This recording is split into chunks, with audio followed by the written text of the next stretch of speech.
भारत माता की। भारत माता की। महात्मा बुद्ध का पावन धरती सिद्धार्थनगर में हम आप सभा का प्रणाम करीत है।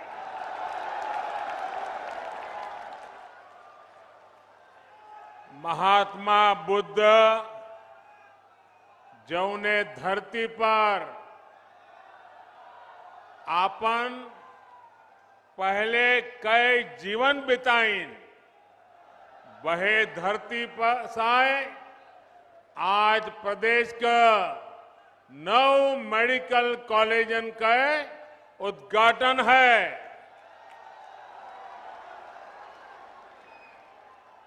स्वस्थ और निरोग भारत का सपना पूरा कर बदे ये एक बड़ा कदम है। आप सबके बधाई। उत्तर प्रदेश की राज्यपाल श्रीमती आनंदीबेन पटेल जी, यूपी के यशस्वी और कर्मयोगी मुख्यमंत्री योगी आदित्यनाथ जी, केंद्रीय स्वास्थ्य मंत्री श्री मनसुख मांडविया जी, मंच पर उपस्थित यूपी सरकार के अन्य मंत्रीगण,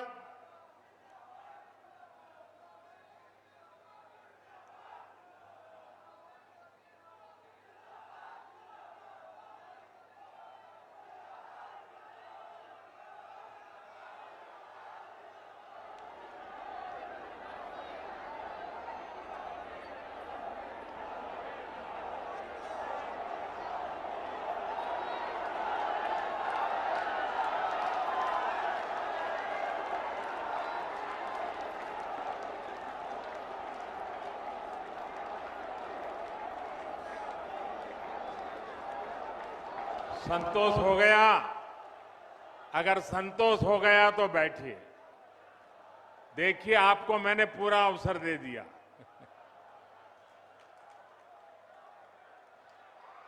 आपकी इच्छा हमारे सराखों पर।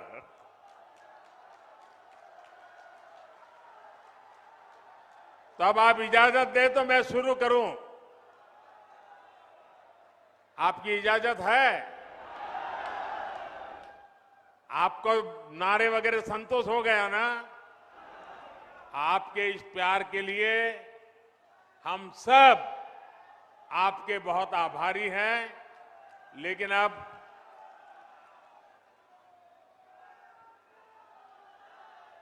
ये उत्साह अभी कई महीनों तक चला रहा है।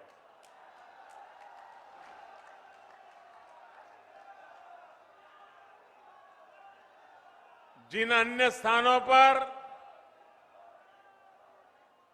नए मेडिकल कॉलेज बने हैं, वहां उपस्थित यूपी सरकार के मंत्रीगण, कार्यक्रम में मौजूद सभी सांसद, विधायक, अन्य जनप्रतिनिधि और मेरे प्यारे भाइयों और बहनों, आज का दिन पूर्वांचल के लिए, पूरे उत्तर प्रदेश के लिए आरोग्य की डबल डोज लेकर आया है। आपके लिए एक उपहार लेकर आया है। यहां सिद्धार्थनगर में यूपी के 9 मेडिकल कॉलेज का लोकार्पण हो रहा है। इसके बाद पूर्वांचल से ही पूरे देश के लिए बहुत जरूरी ऐसा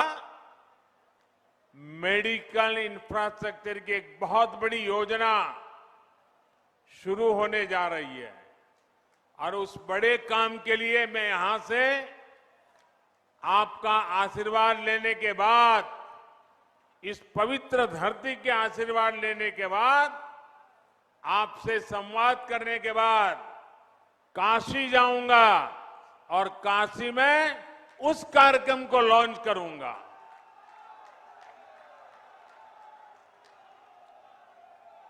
साथियों, आज केंद्र में जो सरकार है, यहां यूपी में जो सरकार है, वो अनेकों कर्म योगियों की दशकों की तपस्या का फल है। सिद्धार्थ नगर ने भी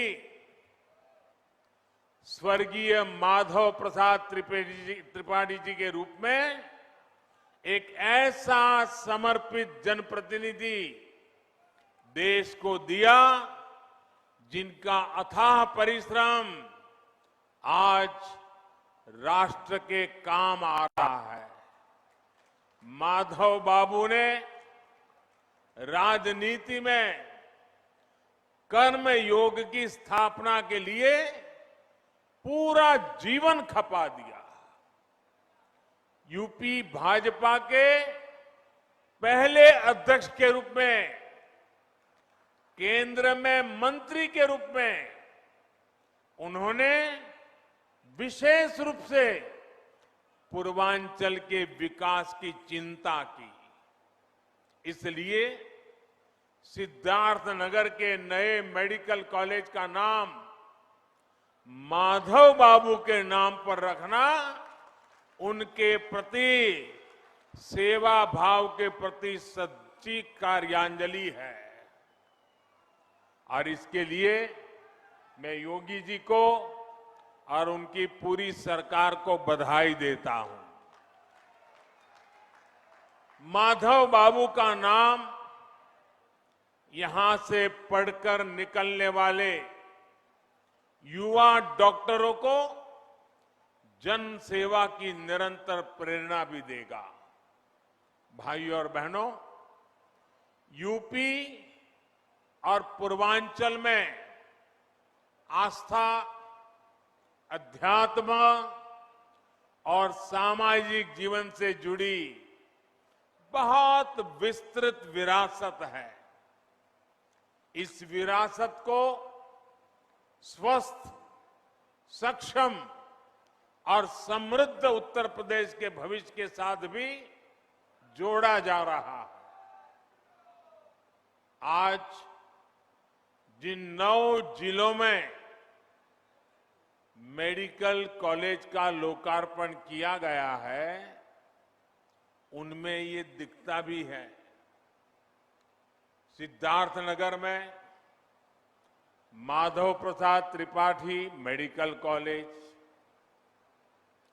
देवरिया में महर्षि देवरहा बाबा मेडिकल कॉलेज, गाजीपुर में महर्षि विश्वामित्र मेडिकल कॉलेज, मिर्जापुर में मां विंध्यवासिनी मेडिकल कॉलेज, प्रतापगढ़ में doctor Sonelal Patel medical college, एटा में वीरांगना अवंतीबाई लोधी मेडिकल कॉलेज, फतेहपुर में महान योद्धा अमर शहीद जोधा सिंह और ठाकुर दरिया सिंह के नाम पर मेडिकल कॉलेज, जौनपुर में उमानाथ सिंह मेडिकल कॉलेज और हरदोई, ऐसे कितने 9 मेडिकल कॉलेज।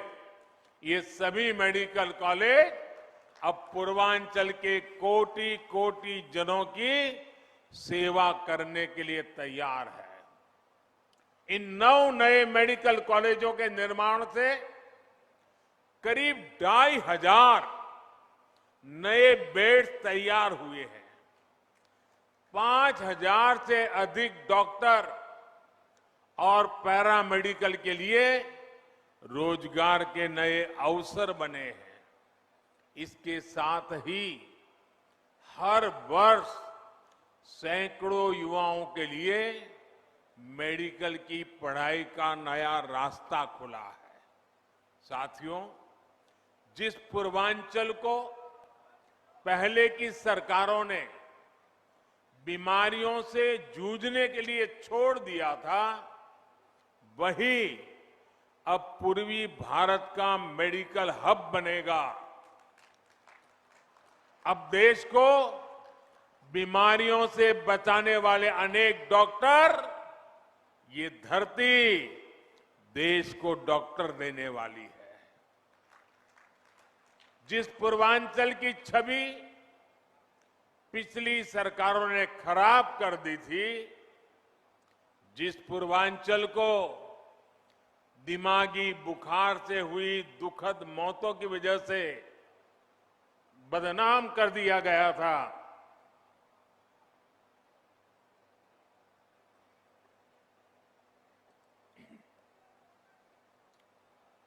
वही पूर्वांचल, वही उत्तर प्रदेश पूर्वी भारत को सेहत का नया उजाला देने वाला है। साथियों, यूपी के भाई बहन भूल नहीं सकते कि कैसे योगी जी ने संसद में यूपी की बदहाल मेडिकल व्यवस्था की व्यथा सुनाई थी। योगी जी तब मुख्यमंत्री नहीं थे, वे सांसद थे और बहुत छोटी आयु के वो सांसद बने थे। और अब आज यूपी के लोग ये भी देख रहे हैं कि जब योगी जी को जनता जनार्दन ने सेवा का मौका दिया तो कैसे उन्होंने दिमागी बुखार को बढ़ने से रोक दिया। इस क्षेत्र के हजारों बच्चों का जीवन बचा लिया। सरकार जब संवेदनशील हो, गरीब का दर्द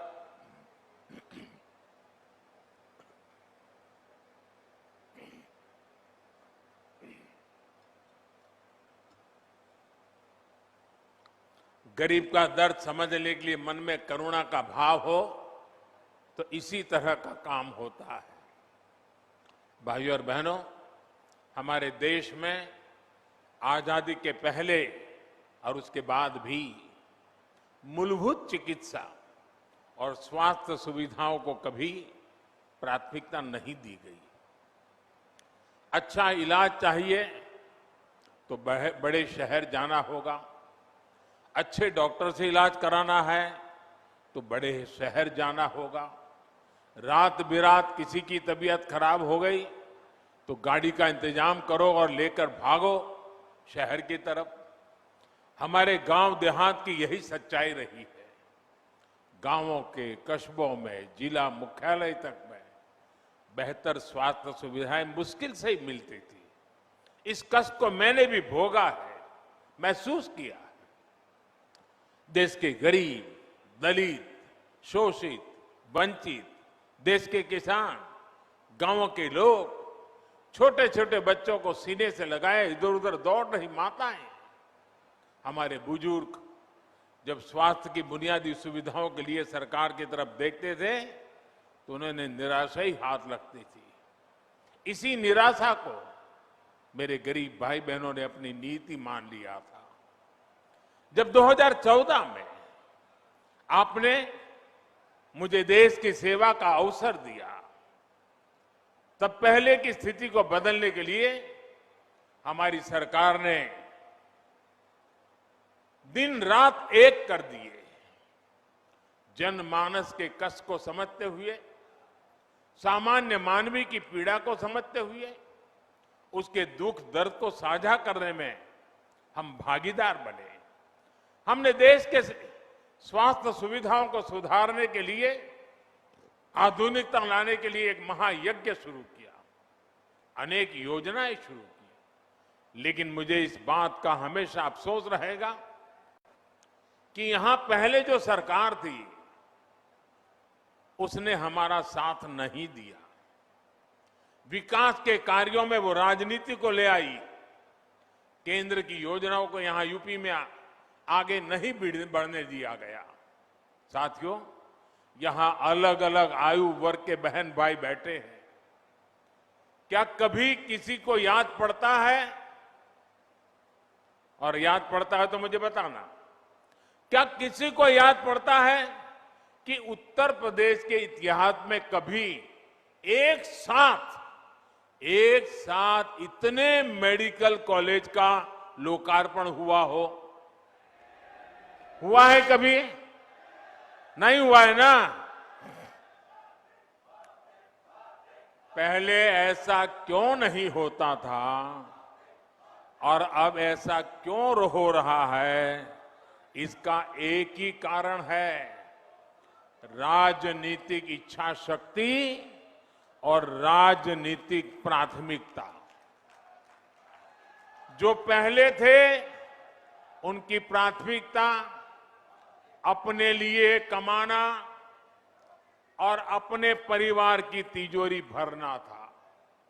हमारी प्राथमिकता गरीब का पैसा बचाना, गरीब के परिवार को मूलभूत सुविधाएं देना। साथियों, बीमारी अमीर गरीब कुछ नहीं देखती है, उसके लिए तो सब बराबर होते हैं। और इसलिए इन सुविधाओं का जितना लाभ गरीब को होता है, उतना ही लाभ मध्यम वर्ग के परिवारों को भी होता है। साथियों, 7 साल पहले जो दिल्ली में सरकार थी और 4 साल पहले जो यहां यूपी में सरकार थी, वो पूर्वांचल में क्या करते थे? जो पहले सरकार में थे वो वोट के लिए नहीं, डिस्पेंसरी की कहीं छोटे छोटे अस्पताल की घोषणा करके बैठ जाते थे। लोग भी उम्मीद लगाए रहते थे, लेकिन सालों साल तक या तो बिल्डिंग ही नहीं बनती थी, बिल्डिंग होती थी तो मशीन नहीं होती थी, दोनों हो गई तो डॉक्टर और दूसरा स्टाफ नहीं होता था। ऊपर से गरीबों के हजारों करोड़ रुपए लूटने वाली भ्रष्टाचार की साइकिल, ये भ्रष्टाचार की साइकिल 24 घंटे अलग से चलती रहती थी। दवाई में भ्रष्टाचार, एम्बुलेंस में भ्रष्टाचार, नियुक्ति में भ्रष्टाचार, ट्रांसफर पोस्टिंग में भ्रष्टाचार। इस पूरे खेल में यूपी में कुछ परिवारवादियों का तो खूब भला हुआ। भ्रष्टाचार की साइकिल तो खूब चली, लेकिन उसमें पूर्वांचल और यूपी का सामान्य परिवार पिसता चला गया। सही ही कहा जाता है, जाके पावन फटी बिवाई, जाके पावन फटी बिवाई, वो क्या जाने पीर पर आई। साथियों, बीते वर्षों में डबल इंजन की सरकार ने हर गरीब तक बेहतर स्वास्थ्य सुविधाएं पहुंचाने के लिए बहुत ईमानदारी से प्रयास किया है, निरंतर काम किया है। हमने देश में नई स्वास्थ्य नीति लागू की ताकि गरीब को सस्ता इलाज मिले और उसे बीमारियों से भी बचाया जा सके। यहां यूपी में भी 90 लाख मरीजों को आयुष्मान भारत के तहत मुफ्त इलाज मिला है। इन गरीबों के आयुष्मान भारत की वजह से करीब करीब 1000 करोड़ रुपए इलाज में खर्च होने से बचे हैं। आज हजारों जन औषधि केंद्रों से बहुत सस्ती दवाएं मिल रही हैं। कैंसर का इलाज, डायलिसिस और हार्ट की सर्जरी तक बहुत सस्ती हुई है। शौचालय जैसी सुविधाओं से अनेक बीमारियों में कमी आई है। यही नहीं, देश भर में बेहतर अस्पताल कैसे बने और उन अस्पतालों में बेहतर डॉक्टर और दूसरे मेडिकल स्टाफ कैसे उपलब्ध हो, इसके लिए बहुत बड़े और लंबे विजन के साथ काम किया जा रहा है। अब अस्पतालों का, मेडिकल कॉलेजों का भूमि पूजन भी होता है और उनका तय समय पर लोकार्पण भी होता है।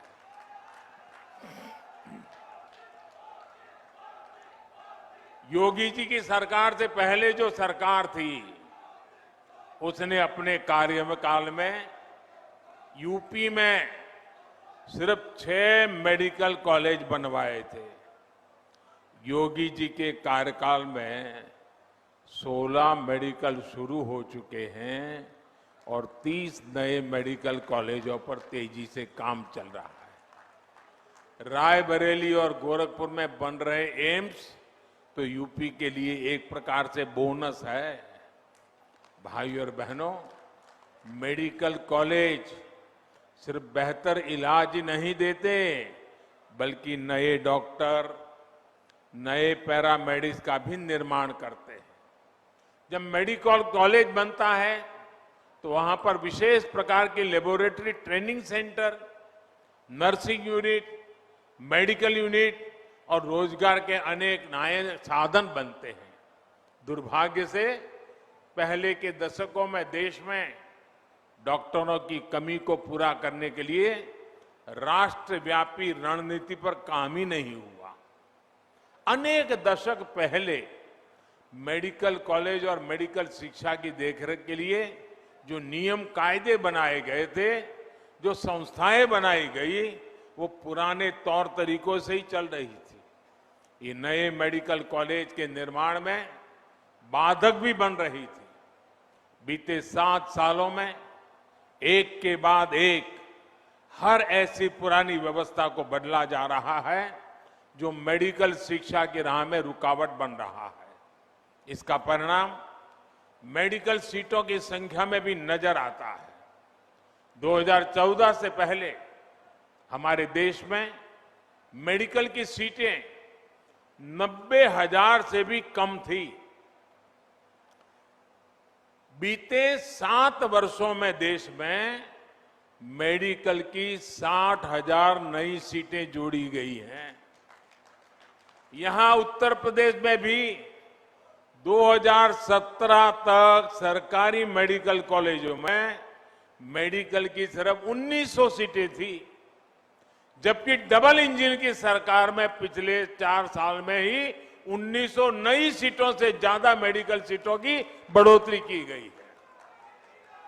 साथियों, मेडिकल कॉलेजों की संख्या बढ़ने का, मेडिकल सीटों की संख्या बढ़ने का एक महत्वपूर्ण पहलू ये भी है कि यहां के ज्यादा से ज्यादा युवा डॉक्टर बनेंगे। गरीब मां के बेटे और बेटी को भी अब डॉक्टर बनने में और आसानी होगी। सरकार के निरंतर प्रयास का परिणाम है कि आजादी के बाद 70 वर्षों में जितने डॉक्टर पढ़ लिख कर निकले, उससे ज्यादा डॉक्टर हम अगले 10-12 वर्षों में तैयार कर पाएंगे। साथियों, युवाओं को देश भर में अलग अलग एंट्रेंस टेस्ट की टेंशन से मुक्ति दिलाने के लिए वन नेशन वन एग्जाम को लागू किया गया है। इससे खर्च की भी बचत हुई है और परेशानी भी कम हुई है। मेडिकल शिक्षा गरीब और मिडिल क्लास की पहुंच में हो, इसके लिए प्राइवेट कॉलेज की फीस को नियंत्रित रखने के लिए कानूनी प्रावधान भी किए गए हैं। स्थानीय भाषा में मेडिकल की पढ़ाई ना होने से भी बहुत दिक्कतें आती थी।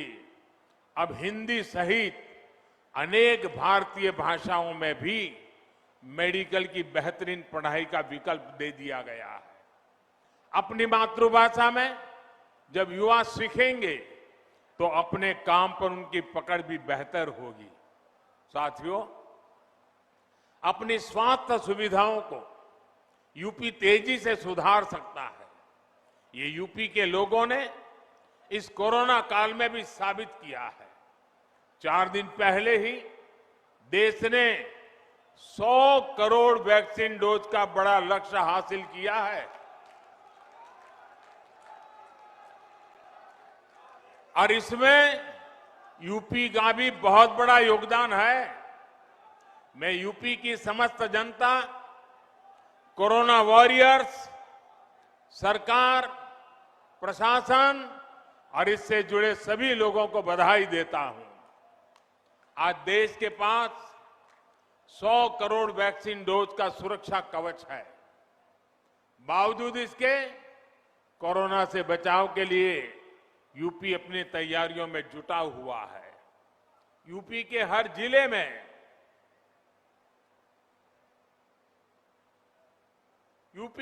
जिले में कोरोना से निपटने के लिए बच्चों की केयर यूनिट या तो बन चुकी है या तेजी से बन रही है। कोविड की जांच के लिए आज यूपी के पास 60 से ज्यादा लैब मौजूद है। 500 से ज्यादा नए ऑक्सीजन प्लांट पर भी तेजी से काम चल रहा है। साथियों, यही तो सबका साथ, सबका विकास, सबका विश्वास और सबका प्रयास, यही तो उसका रास्ता है। जब सभी स्वस्थ होंगे, जब सभी को अवसर मिलेंगे, तब जाकर सबका प्रयास देश के काम आएगा।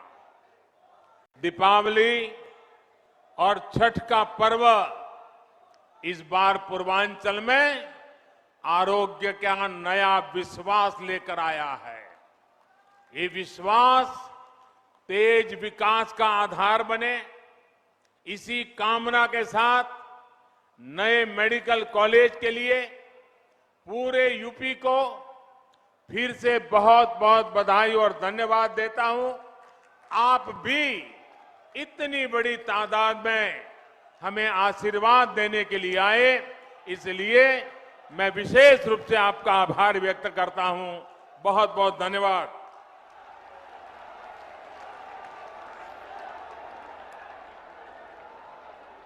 खड़े होकर आप लोग आभार व्यक्त करिए। मोदी मोदी मोदी, जोरदार तालियों से आभार व्यक्त करिए। आज मेडिकल कॉलेज की सौगात आदरणीय प्रधानमंत्री मोदी।